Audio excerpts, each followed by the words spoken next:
Meus irmãos, vamos ler Efésios capítulo 2, versículo de 1 a 10. Ele vos deu vida, estando vós mortos nos vossos delitos e pecados, nos quais andaste outrora, segundo o curso deste mundo, segundo o príncipe da potestade do ar, do espírito que agora atua nos filhos da desobediência, entre os quais também todos nós andamos outrora, segundo as inclinações da nossa carne, fazendo a vontade da carne e dos pensamentos. E éramos, por natureza, filhos da ira, como também os demais. Mas Deus, sendo rico em misericórdia, por causa do grande amor com que nos amou, e estando nós mortos em nossos delitos, nos deu vida juntamente com Cristo. Pela graça sois salvos. Juntamente com ele, nos ressuscitou e nos fez assentar nos lugares celestiais em Cristo Jesus, para mostrar nos séculos vindouros a suprema riqueza da sua graça, em bondade para conosco em Cristo Jesus. Porque pela graça sois salvos, mediante a fé. Isso não vem de vós, é dom de Deus, não de obras, para que ninguém se glorie. Pois somos feitura dele, criados em Cristo Jesus para as boas obras, as quais Deus de antemão preparou para que andássemos nela. Nossa meditação nesta manhã será sobre do estado do pecado para o estado da graça. Do estado do pecado para o estado da graça. Deus, quando nos criou, vivíamos no estado de inocência, puros, sem pecado. Tínhamos, naqueles dias, comunhão com Deus, tínhamos comunhão com o próximo, tínhamos comunhão com a criação. Quando Adão e Eva foram criados antes da queda. Ao desobedecermos a Deus, fomos introduzidos no estado de pecado. E é-nos dito ali que o Senhor pronunciou a sentença contra nós. Tu és pó e ao pó voltarás. Ele já tinha dito, se nós comermos do fruto proibido, nós morreríamos. Então houve a morte espiritual, que é a ausência de comunhão com Deus, a morte física em um determinado tempo e, na eternidade, a morte eterna, que é a separação de Deus para sempre. Quando os nossos pais pecaram, todos nós, seus descendentes, estamos nesse estado de pecado.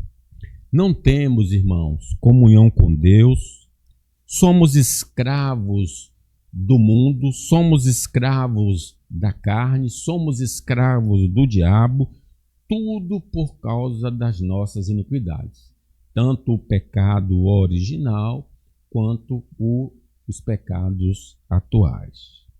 Vamos sofrer nesta vida e depois na eternidade, porque pecamos contra o Senhor. A causa, a fonte do nosso sofrimento é o pecado original e os nossos pecados. De que se queixa o homem? Queixe-se cada um dos seus próprios pecados. O Evangelho, então, é a boa notícia de Deus para nós pecadores. Ele, através de Cristo, nos oferece perdão dos pecados, libertação dos poderes pecaminosos e a vida eterna. As boas novas, o Evangelho, está nos oferecendo o que nós não temos e tudo de graça. Vinde e comprai sem dinheiro, diz o Senhor. Vamos aprender então nesta passagem como é possível sair do estado de pecado para o estado de graça. Em primeiro lugar, o amor de Deus foi a causa para nos tirar do estado de pecado para o estado de graça. Observe o versículo 4. Mas Deus, sendo rico em misericórdia, por causa do grande amor com que nos amou. É mencionado aqui 2 atributos comunicáveis de Deus: amor e misericórdia. Repousa na misericórdia, repousa no amor de Deus. Não havia qualificações em nós para Deus nos resgatar da escravidão e condenação eterna. Não. Todos pecaram. Todos estão destituídos da glória de Deus. Diz o apóstolo Paulo aos Romanos: porque Cristo, quando nós ainda éramos fracos, morreu ao seu tempo pelos ímpios. Dificilmente alguém morreria por um justo, pois poderá ser que pelo bom alguém se anime a morrer. Mas Deus prova o seu próprio amor para conosco pelo fato de ter Cristo morrido por nós, sendo nós ainda pecadores. Não tínhamos qualificações para Deus nos salvar, mas Deus, por amor, deu o seu Filho para nos resgatar da maldição da lei.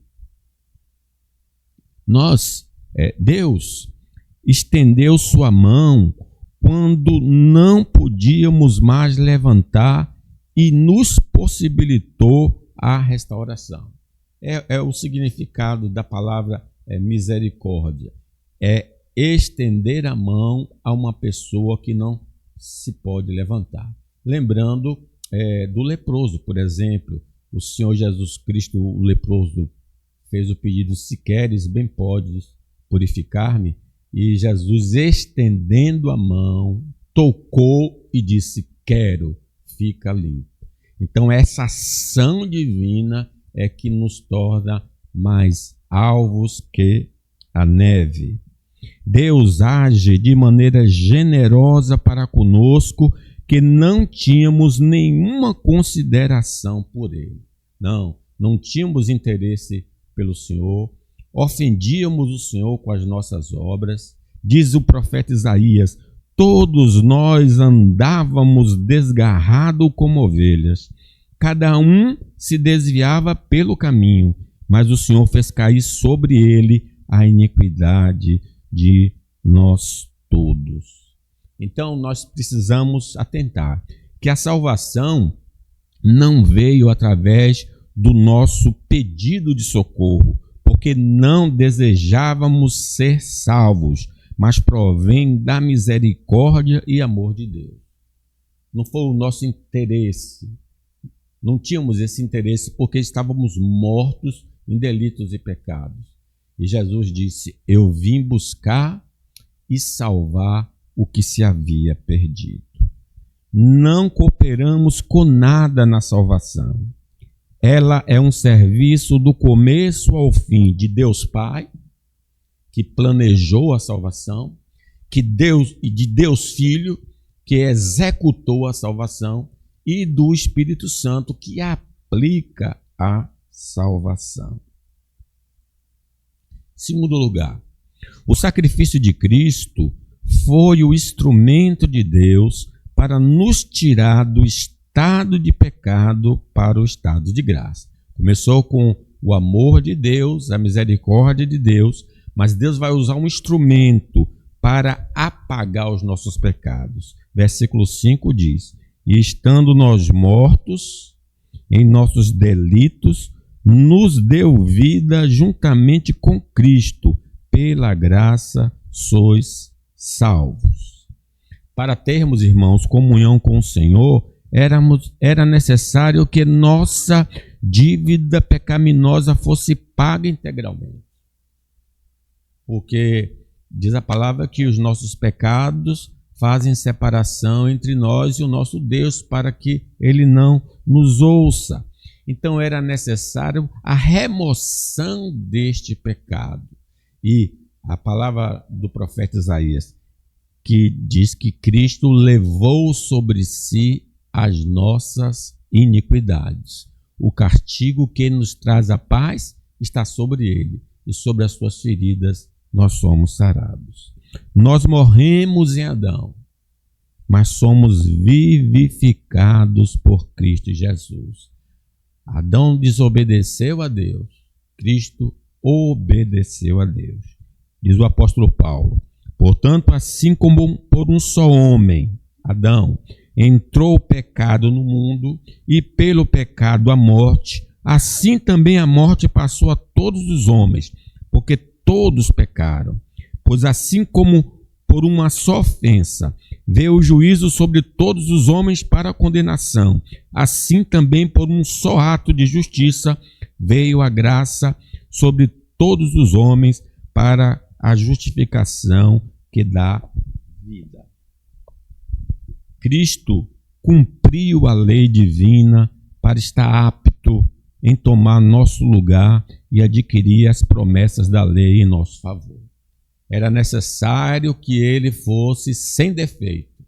Alguém que deveria nos substituir não podia ter pecado. Esse é o simbolismo dos sacrifícios do Antigo Testamento. Um animal sem defeito era apresentado no lugar do pecador. E esse animal se fez homem, vamos dizer assim. Deus se fez homem, porque quando João Batista viu Jesus, João Batista disse: eis o Cordeiro de Deus que tira o pecado do mundo. Então Jesus, ao cumprir a lei, a não pecar contra a lei de Deus, ele ganhou a promessa da lei. As promessas da lei foram adquiridas por Senhor Jesus, e o Senhor Jesus Cristo transfere essa obediência para nós. Mas não só a sua obediência foi importante para adquirir essas bênçãos, mas ele estava apto para morrer em nosso favor. Jesus recebeu a punição da lei por causa de nossos pecados e nos garantiu a absolvição no presente e no futuro. Nenhuma condenação há para aqueles que estão em Cristo Jesus, nosso Senhor. O profeta Isaías diz: certamente ele tomou sobre si as nossas enfermidades e as nossas dores levou sobre si. E nós o reputávamos por aflito, ferido de Deus e oprimido. Mas ele foi transpassado pelas nossas transgressões, moído pelas nossas iniquidades. O castigo que nos traz a paz estava sobre ele, e pelas suas pisaduras fomos sarados. Irmãos, Cristo sofreu e morreu voluntariamente para que pudéssemos ser salvos. Ele disse aos seus discípulos: ninguém tira a minha vida, eu mesmo a dou. Tenho poder para dar, poder para tomar. Esse mandamento recebido do meu Pai. A salvação efetuada por Jesus é eficaz se crermos no seu sacrifício em nosso favor. Ela é poderosa para salvar todo aquele que crê, como diz João 3,16. Porque Deus amou o mundo de tal maneira que deu seu Filho unigênito, para que todo aquele que nele crê não pereça, mas tenha a vida eterna. Sem fé é impossível agradar a Deus.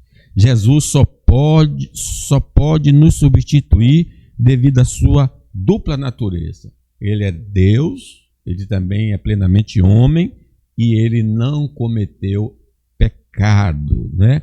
E por isso ele pôde nos substituir na cruz do Calvário.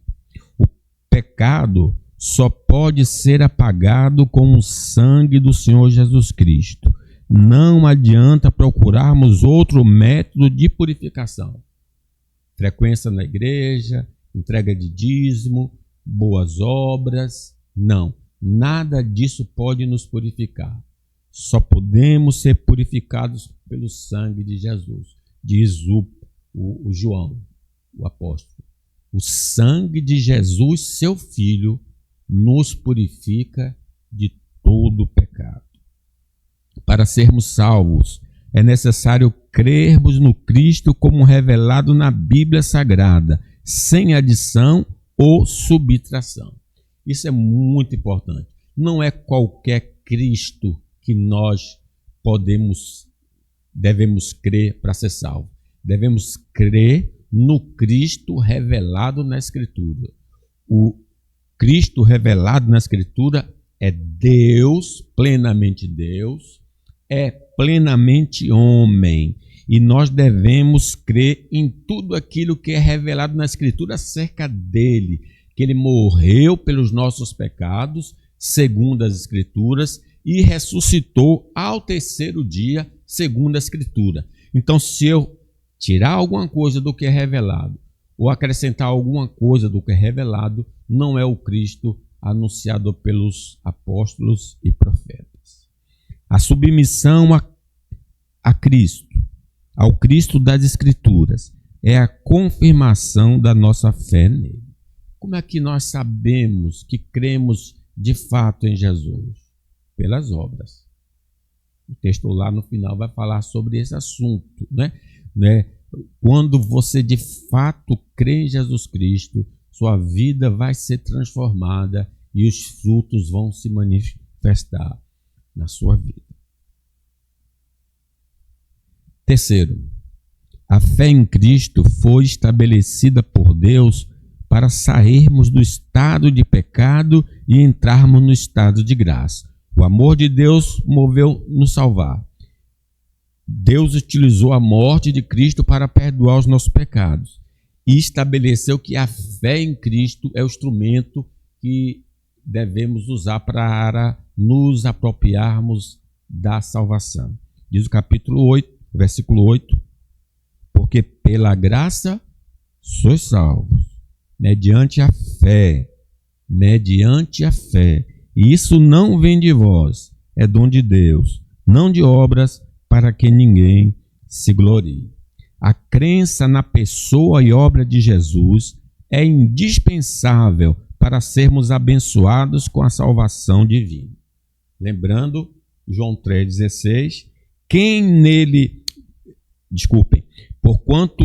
João 3,17, porquanto Deus enviou seu Filho ao mundo, não para que julgasse o mundo, mas para que o mundo fosse salvo por ele. Quem nele crê, em Jesus, não é julgado. O que não crê já está julgado. Já foi condenado lá no Éden. Tu és pó e ao pó voltarás. Então, a salvação que Deus oferece precisa ser crida.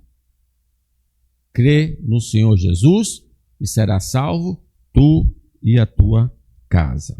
A fé em Jesus não é algo natural em nós, mas um presente de Deus através do Espírito Santo e da palavra. Ninguém, irmãos, nós não nascemos com essa fé. Essa fé é um presente de Deus, é um dom de Deus. E como ela chega até nós? Através da obra do Espírito Santo e da pregação do Evangelho. Ao ouvirmos o Evangelho por obra do Espírito Santo, ele nos habilitou a crer em Cristo Jesus. Diz o apóstolo Paulo aos Filipenses, porque vos foi concedida a graça de padecerdes por Cristo e não somente de crerdes nele. A fé é um dom concedido por Deus. A fé somente no Salvador, Jesus, pode nos salvar. Não há necessidade de complemento. Os judeus da época dos apóstolos diziam aos irmãos da Galácia que não poderiam ser salvos se não guardassem a lei de Moisés. Os apóstolos e todos os líderes ali de Jerusalém disseram não, mas cremos que fomos salvos pela graça do Senhor Jesus, como também aqueles o foram. Eu posso dizimar, eu posso ofertar como gratidão, mas a salvação é unicamente pela fé em Cristo. A pregação do Evangelho é o meio escolhido por Deus para nos agraciar com a fé salvadora. Ide pelo mundo, pregar o Evangelho a toda criatura. Quem crê e for batizado será salvo. Este é o veículo que Deus utilizará para salvar os homens, para nos salvar. A leitura e exposição do Evangelho tem sido usada por Deus para presentear os eleitos com o dom da fé em Cristo. É por isso que muitas pessoas reconhecem Jesus como Senhor e Salvador nas igrejas, porque quando o Evangelho é anunciado, há uma operação do Espírito Santo e convence aquele escolhido para crer no Evangelho. Também ler a Bíblia é muito importante, porque a fé vem pelo ouvir e ouvir a palavra de Cristo. A fé salvadora concedida por Deus deve ser cultivada por nós. Essa fé foi nos dada e nós devemos alimentar esta fé com a própria palavra de Deus. A fé em Cristo pode ser abalada pelas provações e tentações, mas nunca extinta em nossa vida. Louvado seja o nome do Senhor. Quer nas lutas, quer nas provas, a igreja sempre caminhando. A fé pode ter intensidade diferente de crente para crente, devido à sua intimidade com o Senhor, mas é suficiente para salvar.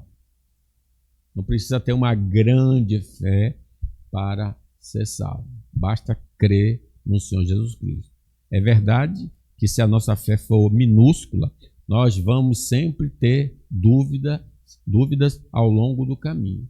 Por isso é preciso que nós nutramos a nossa fé. Sem a fé salvadora, não há possibilidade de salvação de nenhum ser humano. Sem fé é impossível agradar a Deus. Nós precisamos crer em Jesus para sermos salvos. Se alguém ainda não crê aqui em Cristo, é preciso crer hoje. Hoje é o dia oportuno, hoje é o dia da salvação. Se ouvires a voz do Senhor, não endureçais o vosso coração. Em quarto lugar, irmãos, a salvação em Cristo é a maior demonstração do amor de Deus para nos tirar do estado de pecado e nos introduzir no estado de graça. Versículo 7. Para mostrar nos séculos vindouros a suprema riqueza da sua graça em bondade para conosco em Cristo Jesus. Muitas vezes a gente quer um sinal de Deus como prova de que Ele nos ama. Ele já deu. Deus prova o seu amor para conosco pelo fato de Cristo ter morrido por nós, sendo nós ainda pecadores. Nenhum benefício da graça comum que temos recebido pode ser comparado com o benefício da salvação. Emprego, vida, saúde, família, bens, dinheiro. O que Deus nos dá em Cristo é muito superior a essas dádivas desta vida. E o apóstolo Paulo, ali no capítulo 1 de Efésios, diz: Bendito o Deus e Pai de nosso Senhor Jesus Cristo, que nos o abençoou com toda sorte de bênçãos espirituais nas regiões celestiais em Cristo. As bênçãos terrenas concedidas por Deus para conosco são temporárias, mas a graça da salvação é eterna. A gente tem um emprego e pode perder. A gente tem a saúde e pode perder. Mas a salvação não se pode perder. Ela é eterna. No desejo de levar alguém a Cristo, apresentamos a nossa vida arrumada como exemplo. Meus irmãos, isso é um equívoco. Não podemos tentar atrair as pessoas usando a nossa condição econômica, a harmonia no nosso lar. Não. Isso tudo foi possível porque primeiro Cristo transformou a nossa vida. Então, devemos, em primeiro lugar, apresentar o Evangelho e não as bênçãos que o Evangelho produziu na nossa vida. Paulo falando do Evangelho, diz: ele é o poder de Deus para a salvação de todo aquele que crê. O testemunho que deve ser enfatizado pelo cristão é a salvação em Cristo Jesus. Nós precisamos pregar o Evangelho. Muitos homens têm uma existência terrena melhor do que a nossa, mas eles não têm comunhão com Deus. São escravos do mal e passarão a eternidade no inferno.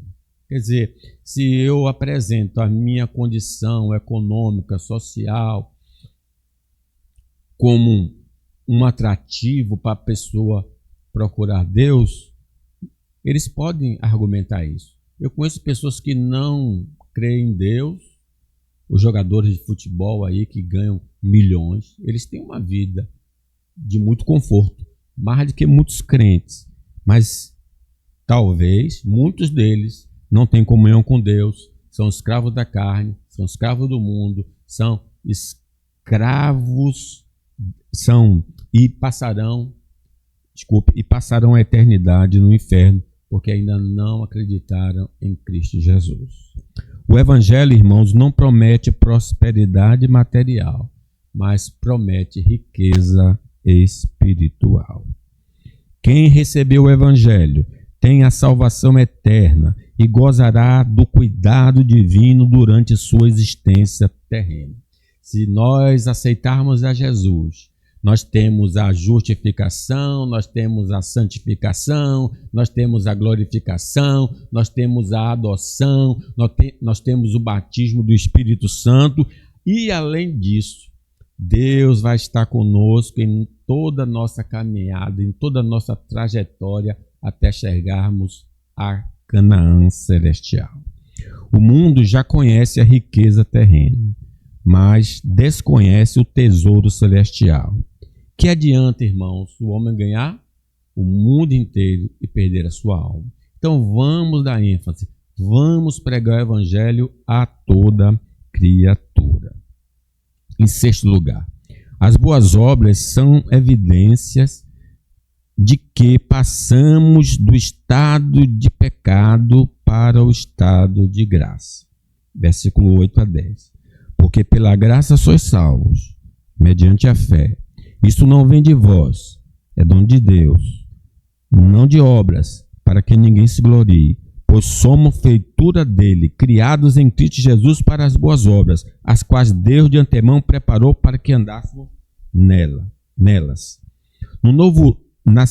Através do novo nascimento e do poder do Espírito Santo, somos capazes de fazer a vontade de Deus. E fazendo a vontade de Deus, isso gera boas obras. Por causa de Cristo, nossas obras são aperfeiçoadas, são aceitas e recompensadas por Deus. O Senhor Jesus está à direita intercedendo por nós. Ainda que as nossas obras não sejam perfeitas, por causa da intercessão de Cristo, elas são aceitas e nós somos então recompensados. Se passamos, irmãos, da morte para a vida, o fruto do Espírito Santo vai predominar em nosso viver e os homens vão glorificar a Deus. Se nós de fato aceitamos a Jesus, se nós passamos da morte para a vida, se nós passamos do estado de pecado para o estado de graça, haverá manifestação do fruto do Espírito na nossa vida. Mansidão, alegria, domínio próprio, fé, todas essas coisas vão se manifestar em nossa vida mortal e os homens vão ver e vão glorificar a Deus. Se estamos no estado de graça, vamos exibir respeito às autoridades constituídas por Deus. Se passamos do estado de pecado para o estado de graça, vamos respeitar os nossos pais, vamos respeitar a liderança da igreja, vamos respeitar a liderança civil. Por sermos salvos por Cristo, vamos conservar e edificar a vida do nosso semelhante. Não iremos difamar ninguém, não iremos sujar a imagem de ninguém, vamos conservar a imagem do outro, vamos edificar o outro, não vamos matar, vamos produzir boas obras. A propagação da pureza sexual será uma marca nossa em uma sociedade pervertida. Quem foi alcançado pelo Evangelho não andará em impureza, mas em santidade, porque está escrito: segui a paz com todos e a santificação, sem a qual ninguém verá o Senhor. Unidos com o Senhor, o mundo perceberá que a honestidade em nossa vida é um estilo de vida. Sim, não furtarás. Nós iremos praticar a honestidade em todos os nossos relacionamentos, porque fomos transformados pelo Evangelho. A verdade condizente com a palavra de Deus vai ser nossa marca na sociedade em que vivemos. Não dirás falso testemunho. Devemos falar a verdade uns para com os outros. Pureza de coração e de ação farão parte da nossa vida dada por Deus. Aquele que está em Cristo é uma nova criatura. As coisas velhas passaram, eis que tudo se fez novo. As boas obras são resultados da obediência aos mandamentos de Deus. Essas boas obras faladas por Paulo aqui é a execução dos 10 mandamentos que geram essas boas obras. As boas obras são o cartão de visita do servo de Deus. Nós somos identificados pelo fruto. Pelo fruto se conhece uma árvore. Então nós podemos saber se já passamos do estado de pecado para o estado de graça através do nosso estilo de vida. As boas obras vão promover a glória de Deus e vão glorificar ao Senhor. Como diz o Mateus, no capítulo 5, assim brilhe a vossa luz diante dos homens, para que vejam as vossas boas obras e glorifiquem o Pai que está nos céus. Se não temos boas obras, não estamos no estado de graça. Só as pessoas que foram transferidas do estado de pecado para o estado de graça vão manifestar as boas obras. Concluo, meus irmãos. Nossa vida reflete a graça de Deus ou testifica a nossa condição de perdido? Examinai-vos a vós mesmos, ou não sabeis quanto a vós mesmos se estáis em Cristo. Precisamos saber disso através das obras. A salvação só é possível por causa do amor de Deus. Não foi alguma virtude em nós. Deus amou o mundo de tal maneira que deu seu Filho, para que todo aquele que nele crê não pereça, mas tenha a vida eterna. Sem a fé no Evangelho de Deus, não podemos nos apropriar da salvação. Diz a palavra: quem crê e for batizado será salvo. Se somos salvos em Cristo, iremos dar um bom testemunho. Então, meus irmãos, em que estado nós estamos? No estado de pecado ou no estado de graça? Se porventura ainda estamos no estado de pecado, hoje é o dia da salvação. Se ouvires a voz do Senhor, não endureças o coração. Invoquemos o nome do Senhor, peçamos para que Ele nos salve, e Ele nos salvará, porque Ele é misericordioso. Ele deseja nos salvar. Que Deus nos abençoe.